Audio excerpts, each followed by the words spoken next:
जय छठी मैया।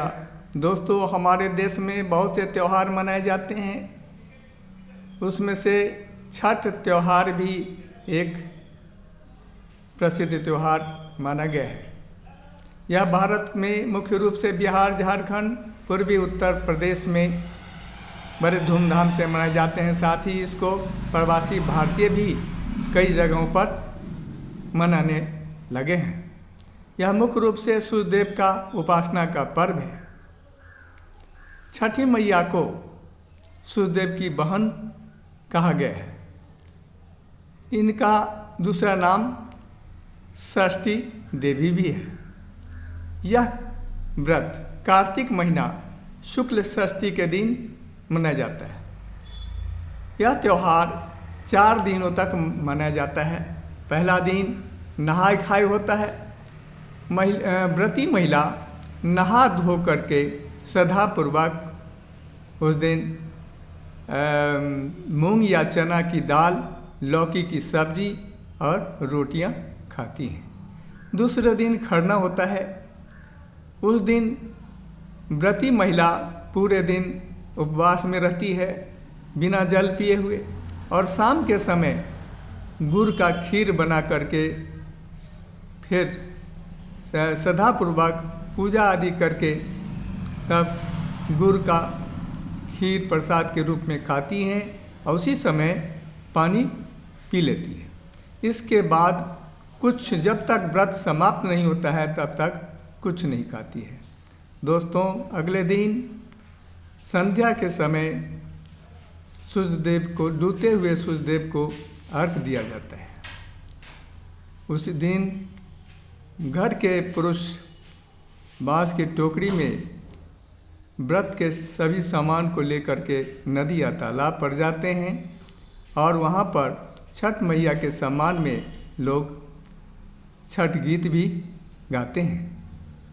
वहाँ से संध्या अर्घ देने के बाद फिर घर वापस लौट आते हैं।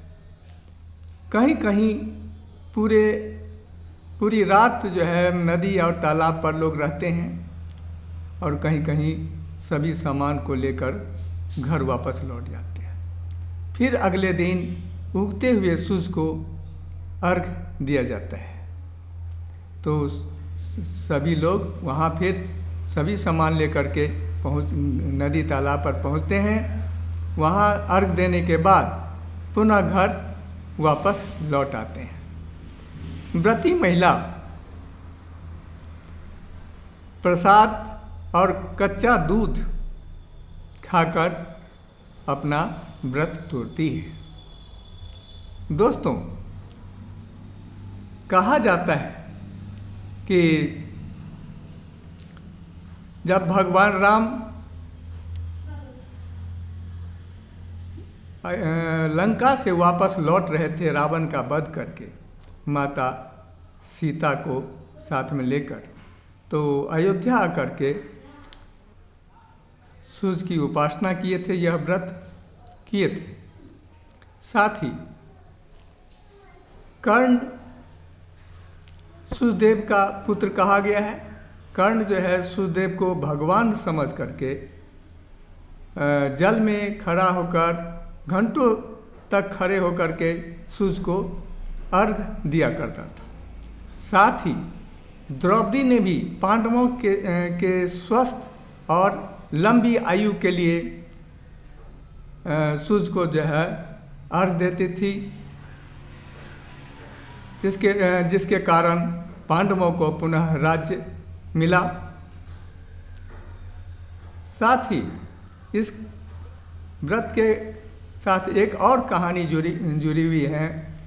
एक राजा प्रियव्रत और उसकी रानी मालिनी थी। उनको कोई संतान नहीं था। संतान के शोक में दोनों जो है बहुत ही व्याकुल रहा करते थे। तो इसको देख करके महर्षि कश्यप ने उनको पुत्र कामेष्टि यज्ञ करने को कहा।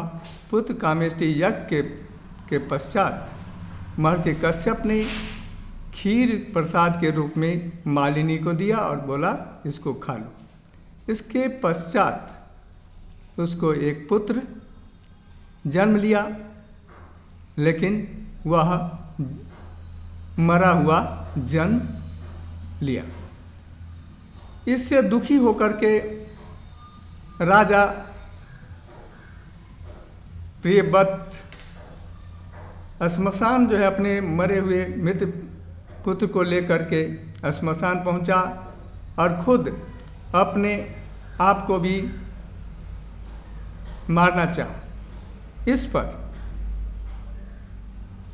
छठी मैया प्रकट हो गई और बोली, हे राजा, जो श्रद्धापूर्वक मेरी पूजा करेगा, उपासना करेगा, उसका हर मनोकामनाएं पूरी होंगी। इसलिए तुम यह श्रद्धापूर्वक इस व्रत को करो, तुम्हारी मनोकामना अवश्य पूरी होंगी। इस पर राजा प्रियव्रत ने जो है सो ये छठी मैया का पूजा शुरू किया। वह दिन था कार्तिक महीना का शुक्ल षष्ठी का दिन। इसके पश्चात उसको एक पुत्र जन्म लिया। दोस्तों, यदि श्रद्धापूर्वक हम इस व्रत को करेंगे तो हमारी हर मनोकामनाएं पूरी होंगी और कार्तिक महीना के शुक्ल षष्ठी के दिन से यह व्रत जो है तभी से होता आ रहा है और हम लोग प्रतिवर्ष इस व्रत को मनाते आ रहे हैं। धन्यवाद। जय छठी मैया।